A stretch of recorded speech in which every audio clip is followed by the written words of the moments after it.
સુરત પૂર્ણમાં પિતરાઈની પત્ની પર નિયત બગાડતા મિત્રની મદદથી યુવકની હત્યા થઈ હતી. પૂર્ણમાં થયેલી યુવકની હત્યામાં જમાઈ સસરા સહિત 4 ઝડપાયા.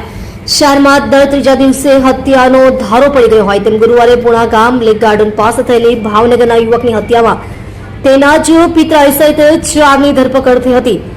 યુવકની પત્ની અને મૃતક વચ્ચે અનૈતિક સંબંધ સ્થપાતા આરોપીએ માસિયાઈ ભાઈ, સસરા અને મિત્ર સાથે મળી પિતરાઈને પતાવી દીધો હતો. ગુરુવારે સાંજે 7:01 વાગ્યાના અરસામાં સૌરાષ્ટ્ર ભવન પાસે આવેલા ગાર્ડનના દરવાજા પાસે ખૂની ખેલ ખેલાયો હતો. આશરે 25-30 વર્ષની વયના યુવક સાથે 3 થી 4 શખ્સો ઝઘડો કરતા દેખાતા ટોળું જમા થવા લાગ્યું હતું. ભીડ વધે તે પહેલા જ હુમલાખોરોએ આ યુવકને ચપ્પુના ઉપરા છાપરી ઘા મારી દેતા તે ત્યાં જ તરફડીને મૃત્યુ પામ્યો હતો. ઘટનાની જાણ થતાં જ પૂર્ણા પોલીસ અને ક્રાઇમ બ્રાન્ચનો કાફલો ની સાથે ડીસીપી આલોક કુમાર પણ ધસી આવ્યા હતા. અહીંથી મળેલા મોબાઈલ ફોન ઉપરથી મૃતકની ઓળખ ભાવનગરના બુઢણા ગામના કરણ વિક્રમ વાઘેલા તરીકે થઈ હતી. હત્યાની સાંજે જ તે સુરત આવ્યો હતો અને આ ગાર્ડન પાસે હતો ત્યારે તેની હત્યા થઈ ગઈ હતી.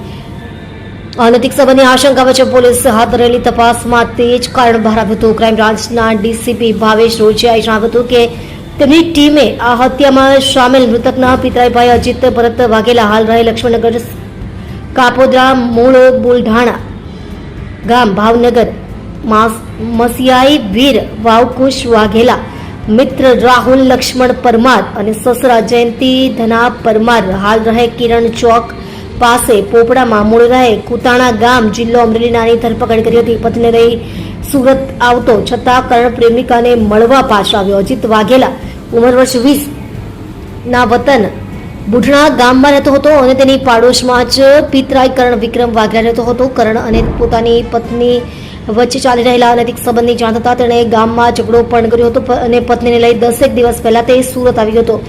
ગામમાં ભવાડો અને બદનામી થવા છતાં કરણ તેની પરથી સબક લેવાને બદલે અજીતની પત્ની સાથેના સંબંધો છોડવા માટે તે તૈયાર ન હતો અને ગુરુવારે સુરત આવી ગયો હતો. આ વાતની જાણ વતનથી મિત્ર મારફત અજીતને થઈ જતા તેણે સસરા, માસિયાઈ ભાઈ અને મિત્ર સાથે મળી પૂર્ણા તળાવ પાસે પહોંચી કરણ વાઘેલાને રહેસી નાખ્યો હતો.